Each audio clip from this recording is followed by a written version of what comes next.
오늘 거룩하고 복된 주일 함께 모여 예배드리는 우리 충북교회 모든 성도 여러분의 가정에 하나님의 평강과 은혜가 넘치기를 기원합니다. 성도 여러분을 주님 안에서 만나게 된 것을 주님께 감사드리고 또 모든 것이 새롭고 낯선 환경에서 잘 적응할 수 있도록 저와 저희 가정을 위해서 여러분 기도해 주시기 바랍니다. 네, 여러분 첫사랑을 기억하십니까? 네. 다들 흐뭇하게 그 첫사랑을 떠올리시는 것 같은데 첫사랑의 기억은 언제나 우리를 감성적이고 또 낭만적이게 만드는 것 같습니다. 그렇지 않은 분도 계시지만 대부분은 다 아름다운 추억으로 갖고 계시죠. 하지만 우리는 그 첫사랑을 이야기할 때 금방 우리 첫사랑을 떠올리는데 예수님과의 첫 만남 그리고 그 첫사랑은 왜 그렇게 쉽게 잊어버리는 걸까요? 저는 오늘 말씀을 통해 그분의 그 첫사랑을 우리가 기억해내고 우리 가슴에 다시 한번 소환해내는 그런 시간으로 갖기 원합니다. 오늘 본문은 소아시아 7교회 가운데 첫 번째로 등장하는 에베소 교회 사자에게 보내는 편지입니다.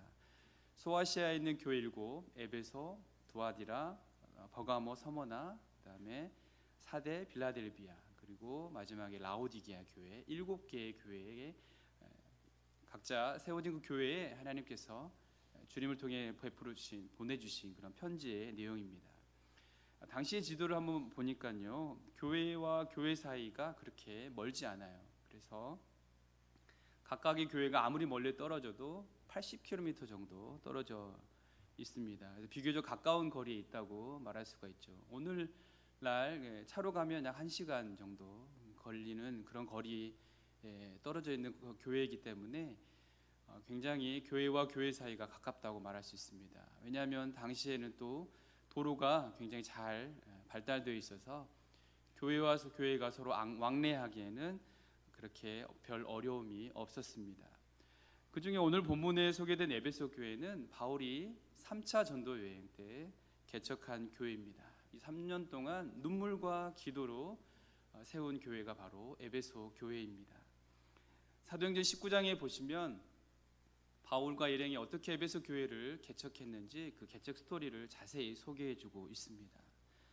바울은 에베소에 도착해서 어떤 제자들을 만나게 됩니다. 그런데 그들은 성령님에 대해서는 들어보지도 못하고 오직 요한의 세례만 알고 있었다고 말씀하고 있습니다.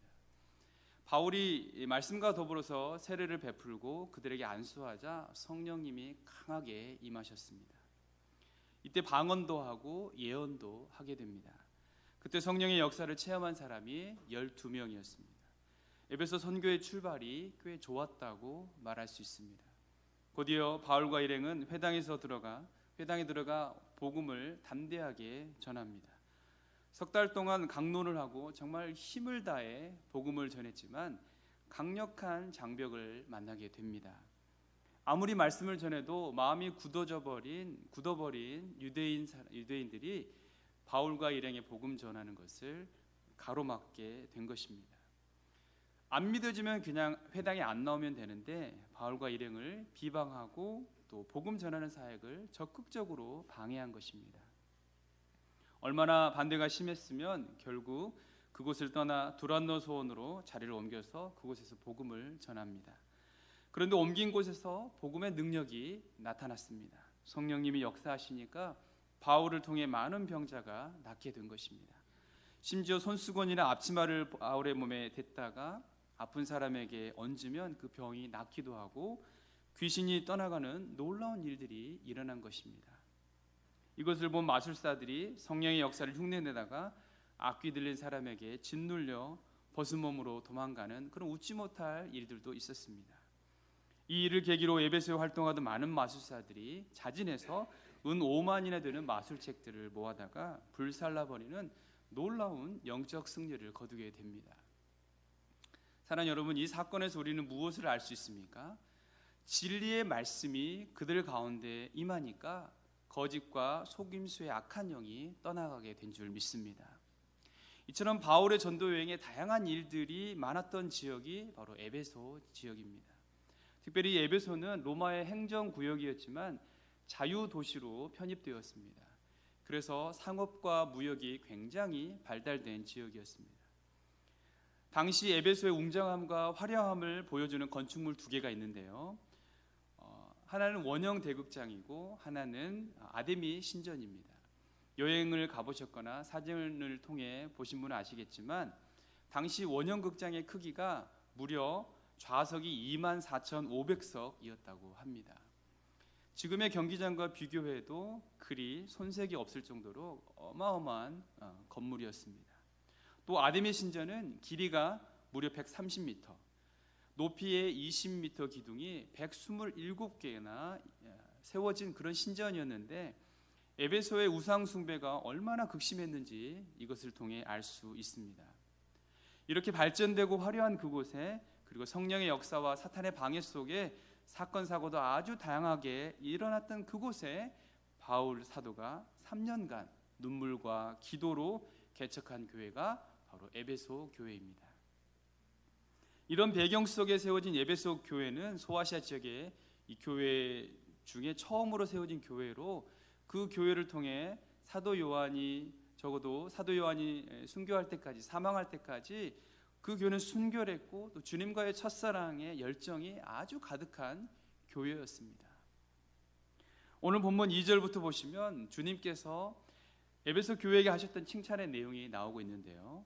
먼저 에베소 교회는 핍박과 고난을 인내하였고 복음을 전하기 위해 모든 수고를 아끼지 않았던 교회라고 칭찬하고 있습니다. 주님은 그들의 행위와 수고와 인내를 칭찬해 주었습니다. 그들은 뼈가 으스러지고 코피를 흘릴 정도로 심한 고통을 참아내면서까지 믿음을 지켰습니다. 핍박이나 다른 여러 시험에도 흔들리지 않고 모든 일에 인내하는 교회였습니다. 또한 건강한 신앙을 가지고 있었기 때문에 거짓 교리와 우상 숭배, 음행, 토색하는 자들과 같은 악한 자들이 교회 안으로 침투하는 것을 철저히 막아내고 용납하지 않았던 그런 교회였습니다. 그뿐입니까? 조용히 들어와 거짓 교리로 성도들의 믿음을 흔들고 있었던 거짓 사도들의 계략도 그들의 명확한 분별력과 판단력으로 밝혀내어 그들을 교회에서 쫓아냈습니다. 지금도 이루 셀 수 없이 많지만 당시에도 예수님이 승천하신 이후로 하나님의 나라 확장을 막고 진리의 복음이 퍼지는 것을 방해한 이단들이 얼마나 극성스럽게 활동했는지 모릅니다. 그런 곳에서 에베소 교회는 한마디로 진리를 수호하기 위해 많은 노력을 기울인 교회였습니다. 그들은 또 어떤 칭찬을 받습니까? 3절입니다. 또 내가 참고 내 이름을 위하여 견디고 게으르지 아니한 것을 아노라. 에베소 교회는 오직 예수 그리스도의 이름을 위해서 견디고 고난을 감수하면서까지 그분의 이름을 드러내기 위해 아무리 힘들고 피곤해도 낙심한 적이 없었다, 이렇게 칭찬하고 있습니다. 여러분, 우리가 이 마지막 시대를 살아가면서 하나님 나라에 들어가는데 세상으로부터 가해지는 그 환난에 대해서 인내가 얼마나 필요한지 여러분 잘 아시잖아요. 계시록에 많은 메시지가 있는데 그 중에 하나가 무엇입니까? 그리스도의 신부된 교회여, 너희가 하나님 나라에 들어가려면 반드시 인내해야 한다. 끝까지 견디고 이기는 자에게는 생명의 면류관을 내가 너희에게 주겠다. 너희가 이기면 아버지 보좌에 함께 앉게 해줄 것이다. 이러한 권면과 약속의 말씀을 줄기차게 강조하고 있습니다. 그런데 에베소 교회는 그 인내를 이루어냈잖아요. 얼마나 칭찬받을 만합니까? 더 나아가 에베소 교회가 받은 가장 좋은 칭찬이 6절 말씀에 나옵니다. 6절 말씀을 우리 함께 보겠습니다. 오직 내게 이것이 있으니 내가 니골라당의 행위를 미워하는도다. 나도 이것을 미워하노라. 네, 여기서 니골라당은 당시 소아시아 일곱 교회뿐만 아니라 초대교회 성도들의 믿음을 흔들어 놨던 영지주의 이단 세력이었습니다. 사도행전 6장에 나오는 일곱 집사 중 하나였던 니골라와 동일 인물로 보는 사람도 있지만 그것은 추정에 불과합니다. 따라서 이 니골라당의 실체를 밝히기 위해서는 그 어원을 살펴보는 게 타당할 것입니다. 니골라당으로 번역한 이 단어의 어원을 살펴보니까 합성어인데요, 헬라어로 니카라는 단어와 라오스라는 단어가 합쳐진 단어입니다. 이 단어는 백성을 정복하다, 백성을 삼키다라는 뜻을 함축하고 있습니다. 그런데 놀라운 것은요, 14절에 나오는 발람이라는 단어와 이 니골라당의 단어가 동일한 의미를 가지고 있더라는 것이죠. 그러니까 니골라당의 교훈을 지키는 자들과 발람의 교훈을 지키는 자들이 동일하다, 같은 것이다 라고 우리에게 말씀해 주고 있습니다. 여러분, 발람의 교훈이 무엇입니까? 발람은 이스라엘을 배도한 선지자였습니다. 발람의 교훈은 세상과의 타협입니다. 돈의 유혹 앞에 무너져 이스라엘을 저주한 타락한 선지자의 대표적인 인물입니다. 그러니까 니골라당의 행위는 하나님의 백성에게 올무를 놓아서 그들로 하여금 믿음에서 떠나 멸망하게 하려는 것이었습니다. 좀 더 자세히 말씀드리면 니골라당은 성도들에게 접근해서 자, 우상에게 바쳐진 제물 먹어도 된다. 계명 같은 것은 너희 준수하지 않아도 된다. 이렇게 가르쳤습니다. 그들은 거룩된 것과 거룩한 것과 속된 것의 구별을 없애버렸습니다. 세상과 교회의 차이를 알 수 없게 만들어 버린 것입니다. 또 세상과 타협하는 것은 대단히 자연스러운 것이니까 너희가 결코 흔들리지 말고 세상과 타협해라. 하나님을 믿는 백성을 정복하고 또 그들은 주님의 몸된 교회를 분열시키는데 강력한 영향을 끼친 무서운 이단 세력이었습니다. 이렇게 강력하고 파괴력 넘치는 이단 세력의 행위를 철저히 차단하고 구별해낸 교회가 바로 에베소 교회였습니다. 뒤에 나오지만 상대적으로 두아디라 교회나 버가모 교회는 이단의 침투를 막아내지 못해서 예수님께 책망을 받은 그런 일이 있습니다. 여러분, 에베소 교회가 왜 스스로 자부심이 대단했는지 아시겠죠? 우리 믿음의 공동체에도 만약에 이러한 이단이 침투했을 때 우리는 어떻게 하겠습니까? 마땅히 막아내야겠죠. 마땅히 밝혀내어서 드러내어서 그들을 쫓아내는 게 당연합니다. 그런데 에베소 교회는 그것을 철저하게 지켜냈다는 것이죠. 예전에 제가 교회에서 사역할 때, 예전 교회 사역할 때 신천지 추수꾼들이 전국의 교회뿐만 아니라 그 지역 교회에도 침투해서 교회를 아주 갈기갈기 찢어놓은 일이 있었습니다. 교인 가운데 200명이 신천지로 넘어갔다 이런 소리도 들렸고요. 교회 사무관사가 신천지에 빠져서 그만 교인들 개인 연락처를 그들에게 넘기는 바람에 큰 무리를 일으킨 일이 있었습니다. 일이 심각해지자 부랴부랴 교회마다 대책을 마련하느라 애를 먹었던 적이 있습니다. 여러분, 교회 안에 이단이 침투하게 되면 모두가 긴장하게 됩니다. 더 안 좋은 것은요, 서로를 의심하게 된다는 것입니다. 조금이라도 이상한 소리를 하게 되면 본인의 신앙과는 상관없이 그는 바로 이단이 될 수 있기 때문입니다. 그렇습니다.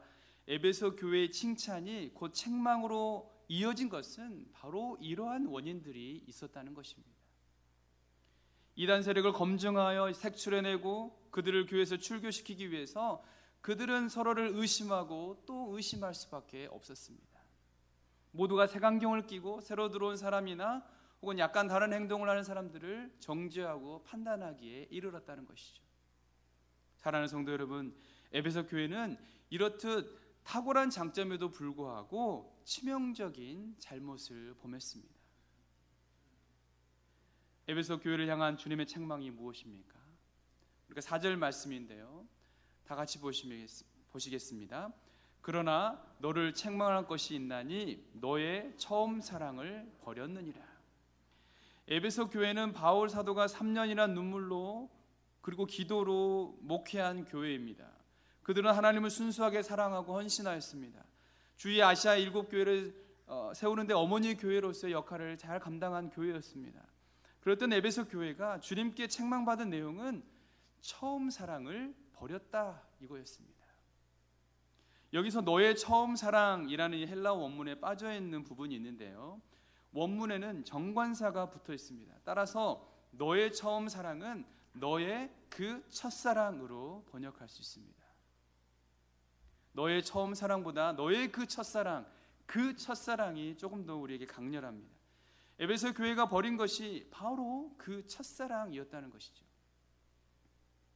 버렸다는 표현 또한 어쩌다 보니 그냥 자연스럽게 잃어버린 것이 아니라 이단과의 오랜 투쟁 끝에 사랑의 열정이 소모되어 버려서 더 이상 교회가 세워졌던 세울 때 품었던 그 순수했던 그 사랑, 그것이 점점 세월이 흐르고 시간이 지나가고 또 순교자가 늘어가면서 점점 식어버린 것이다, 이렇게 말할 수 있습니다. 그래서 4절의 처음 사랑과 5절의 처음 행위가 같은 의미입니다. 이것은 무엇을 의미합니까? 처음 사랑은 바로 자발적으로 하나님께 가까이 나아가려는 마음을 의미합니다. 처음 사랑은 모든 일에 주님을 기쁘시게 하려는 마음을 의미합니다. 처음 사랑은 항상 새로운 열정을 의미하고 있습니다.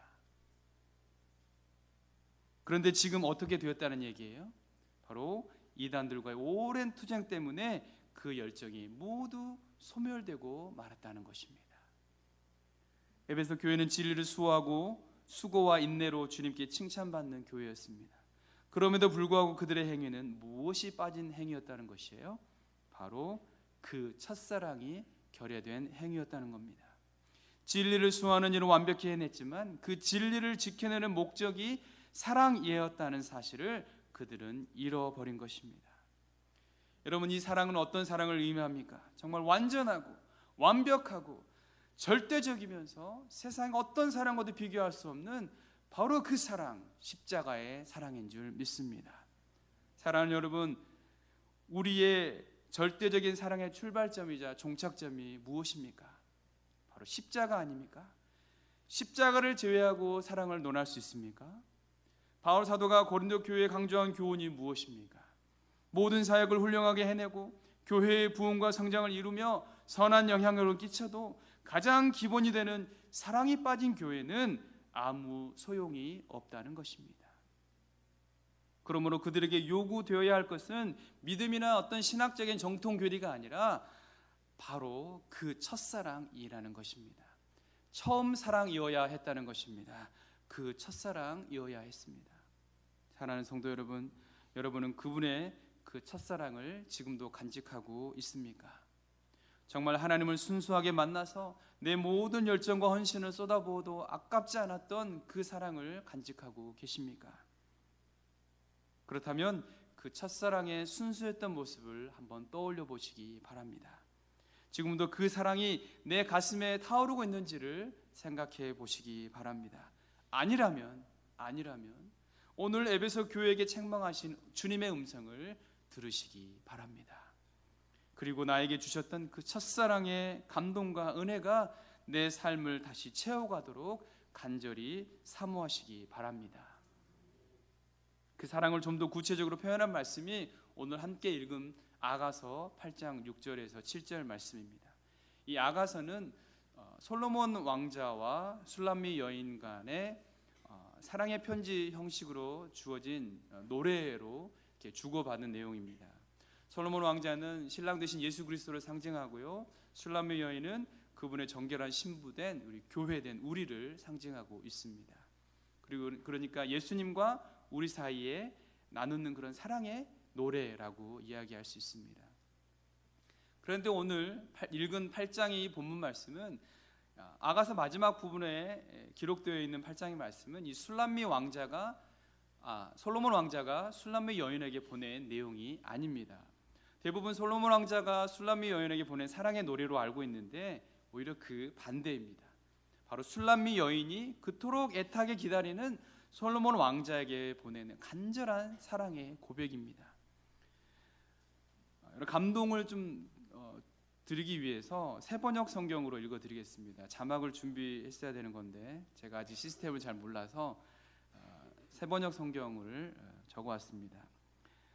도장 새기듯 임의 마음에 나를 새기세요.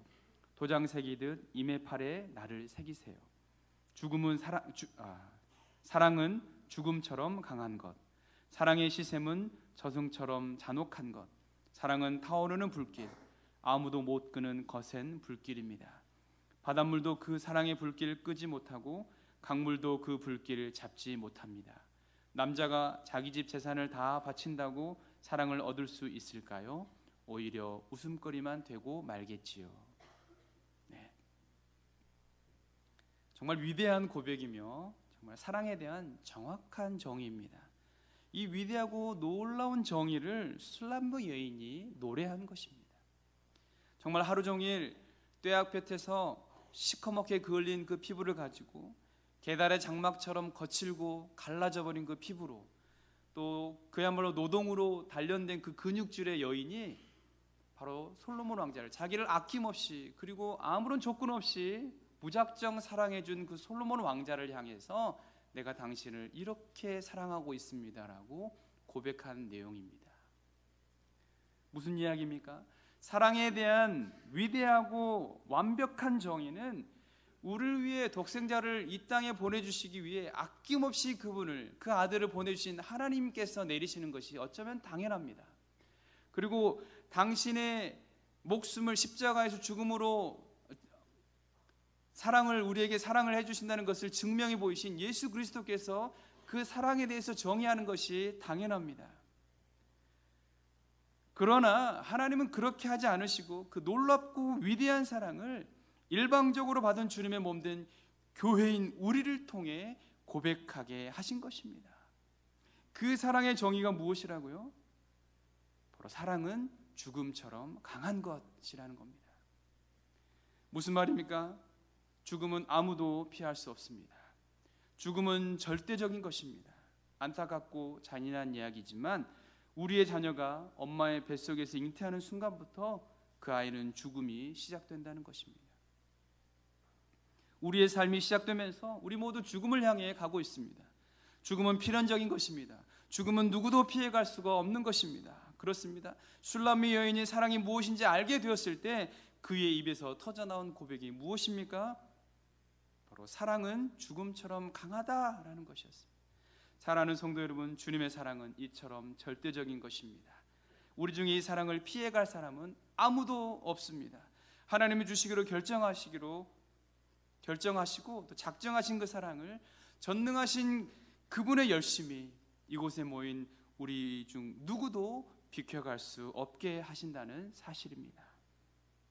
그런데 아무도 비켜갈 수 없고 피할 수 없는 그 사랑을 받은 주님의 몸된 교회된 우리가, 저와 여러분이 그 사랑을 버렸다는 말씀은 정말 비극 중에 비극입니다. 우리는 이 말씀 앞에 몸소리를 칠 수밖에 없습니다. 이 말씀 앞에 무릎을 꿇을 수밖에 없습니다. 이 말씀 앞에 고개를 숙일 수밖에 없는 것입니다. 말로 다할 수 없는 그분의 사랑을 우리가 소멸시켜버렸기 때문입니다. 여러분, 그러나 우리를 끝까지 사랑하시는 주님께서 우리에게 오늘 계시록 2장 7절 말씀, 5절 말씀에서 권면과 더불어 사랑을 회복할 수 있는 방법을 알려주셨습니다. 우리 5절 말씀을 다 함께 읽겠습니다. 그러므로 어디서 떨어졌는지를 생각하고 회개하여 처음 행위를 가지라. 만일 그리하지 아니하고 회개하지 아니하면 내가 내게 가서 내 촛대를 그 자리에서 옮기리라. 아멘. 에베소 교회가 형제 상태를 극복하기 위한 처방전을 주셨는데요, 3가지 처방입니다. 첫째, 어디서 떨어졌는지를 생각하라. 둘째, 회개하라. 셋째, 처음 행위를 가지라입니다. 첫째, 어디서 떨어지는지를 생각하라는 것은 하나님의 사랑에서 떨어져 있는 자신의 상태를 인정하고 본래의 자리가 어디쯤인지를 생각하라는 것입니다. 생각하는 것은 한 번만 생각하는 것이 아닙니다. 생각하고 또 생각해야 하는 것입니다. 그렇게 해서 자신의 상태가 어디쯤인지를 알라는 것입니다. 신앙생활을 하다가 낙담하고 좌절하는 것은 순간적이지 않습니다. 가랑비에 옷이 젖어들듯이 쌓이고 쌓인 것이 어느 시점에 가면 절망적인 행동으로 구체화되는 것입니다. 처음에 상처받을 때는 대부분 참아냅니다. 이 정도 상처쯤이야, 이 정도 아픔쯤이야, 이 정도 내가 참아낼 수 있어, 견뎌낼 수 있어. 그러다가 계속해서 원수가 공격하게 되면 자기도 모르게 믿음에서 떨어져 있는 자신을 발견하게 되는 것이죠. 지금 우리 가운데 주님의 그 절대적인 사랑에서 멀어져 있고 식어버린 분이 계시다면 자신을 깊이 생각하고 또 생각해 보시기 바랍니다. 두 번째 처방전은 바로 회개하라라는 것입니다. 회개하라는 말씀은 길게 말씀드리지 않아도 모두가 잘 아실 것입니다. 생각하는 것이 계속된 동작을 반복하는 것이라면 회개는 즉각적이며 총체적인 행동을 말합니다. 죄에 대한 생각을 깊게 한 결과 내가 죄인인 것을 발견하고 구체적으로 알면 철저한 회개로 나아가는 것을 의미합니다. 단순한 뉘우침이 아닙니다. 지난 과거를 후회하는 것이 아닙니다. 나의 지식과 감정과 의지를 다해서 전인격적으로 회개해야 하는 것입니다. 마지막 세 번째, 처음 행위를 가지라는 것입니다. 이 말씀은 생각하고 회개한 후에 취해야 하는 구체적인 마지막 행동을 말합니다. 이것은 매우 즉각적인 행위로 드러나야 함을 의미하고 있습니다. 생각하고 회개한 다음 아무것도 하지 않고 있다면 아무 소용이 없습니다. 처음 행위는 처음 사랑을 뜻합니다. 현재 냉랭해져 있는 자신의 상태를 되돌려서 처음에 받았던 그 위대하고 놀라운 사랑의 모습으로 돌아가 그분의 절대적인 사랑 안에 거하는 것입니다. 그리고 여러분 7절에서 약속해 주신 말씀을 꼭 기억하시기 바랍니다. 이기는 그에게는 하나님의 낙원에 있는 생명나무의 열매를 주어 먹게 하겠다고 말씀하셨습니다. 마지막 시대에 주님의 몸된 교회가 영적 전투에서 승리하게 되면 모든 교회들에게 약속하신 하나님 나라의 생명나무의 열매가 주어진다고 말씀하고 있는 것입니다. 사랑하는 성도 여러분, 그 첫사랑을 기억하십니까? 어떤 말로도 표현할 수 없었던, 그래서 주체할 수 없는 기쁨으로 가득했던 그 처음 사랑을 기억하고 계십니까? 지금 우리의 상태를 생각하고 또 생각할 수 있기를 바랍니다. 과연 그분의 절대적이고 일방적이고 완전하며 완벽한 사랑이 내 안에 그대로 거하고 있는지를 말입니다. 그분의 사랑에서 멀어져 있습니까? 식어버렸습니까? 지금 처음 사랑을 저버렸다고 생각되십니까? 여러분 생각하십시오. 회개하십시오. 그리고 처음 행위를 가지시기 바랍니다. 그래서 마지막까지 영적 전투에서 승리함으로 생명나무의 열매를 다 같이 먹게 되는 놀라운 은총이 우리 모두에게 임하기를 주님의 이름으로 축원합니다. 기도하겠습니다. 사랑의 하나님 아버지, 아버지의 사랑을 감사드립니다. 아무것도 아닌 저희들을 위해, 아무 자격도 없는 저희들을 위해 절대적이고 일방적이고 완전한 사랑을 보여주셔서 그 사랑을 노래하게 하심을 감사드립니다. 주님과의 그 첫사랑을 우리는 모두 기억합니다. 그러나 언제인지도 모르게 그 사랑을 잃어버렸습니다. 식어진 것도 모르고 계속해서 어리석게 원망만 했습니다. 내 상황과 환경을 탓했습니다. 주님, 긍휼히 여겨 주옵소서.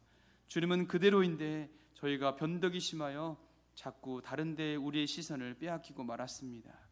이제 우리의 행위를 생각하고 회개하고 구체적으로 처음 사랑을 회복할 수 있도록 도와주옵소서. 오직 성령의 도우심을 구하오니 주여 은총을 베풀어 주시옵소서. 주님이면 충분했던, 주님으로 가득했던 때를 기억하며 살아가게 하옵소서.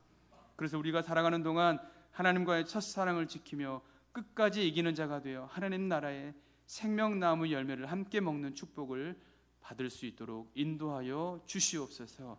예수 그리스도의 이름으로 기도드립니다. 아멘.